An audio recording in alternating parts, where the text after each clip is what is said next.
Finding relevant literature is obviously an important part of writing a literature review. And so here are some tips.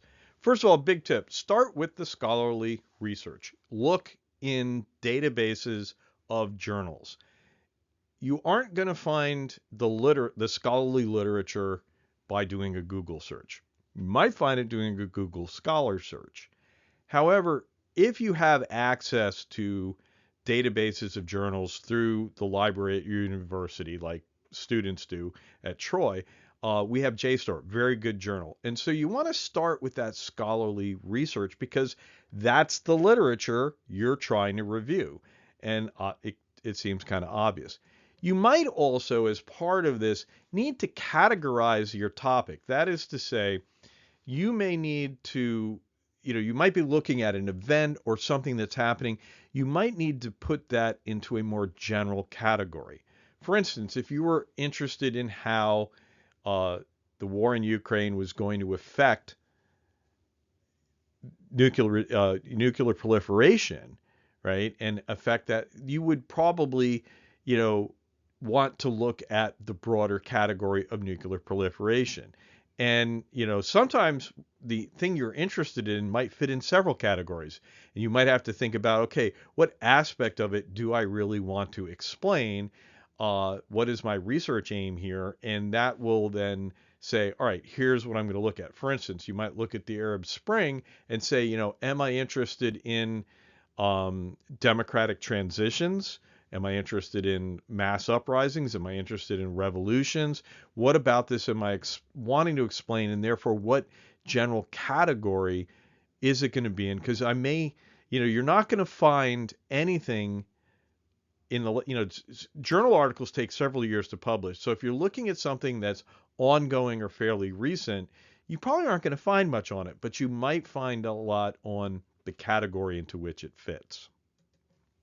Now, when you do literature, right, a literature review, very often you're gonna snowball. You're going to use the literature you find to find more literature, right? That's the snowballing effect. And so when you go in, you look at databases of journals and you search through peer-reviewed journals on your topic, and then you find an article that, this is interesting. And maybe you go through a process of finding articles, changing your search terms a little, but when you find an article that's in in your area, that's what you want to look in that article and say, all right, it's just, and because we're looking at scholarly journal articles, there's a lit review in here. One reason that we do this, by the way, there's a lit review and a reference list.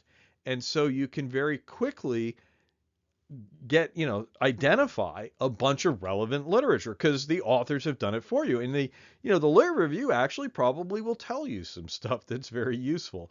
And so from this, you can identify other articles looking at the lit review and the reference list. You can also start to see, hey, what are the books that are written on this, right? What are the seminal books that you might need to get and might need to review as part of the literature?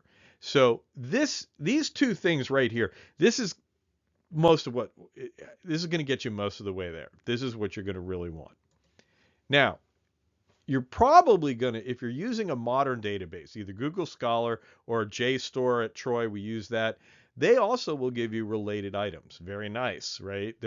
They'll say, hey, here are some related articles to this, and that can be very helpful. And by all means, take advantage of that.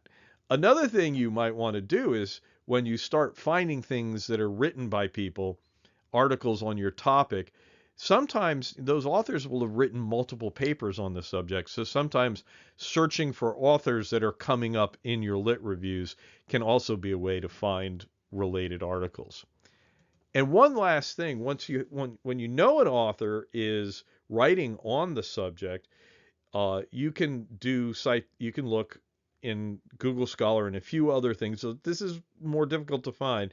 They will allow you to look for articles that cite other articles, right? And so now you can say, hey, this guy wrote this article on security, security, the effects of security concerns on nuclear proliferation.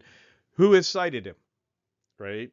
maybe there's an article where someone has done something similar to what I want to do, and they would have cited him, so let's look for those articles. So this is how you go about it. But like I say, the key things, starting with the scholarly research, categorizing your topic, and then using the lit reviews and reference lists of the first good hits you get to snowball, that is probably about 80% of the game right there.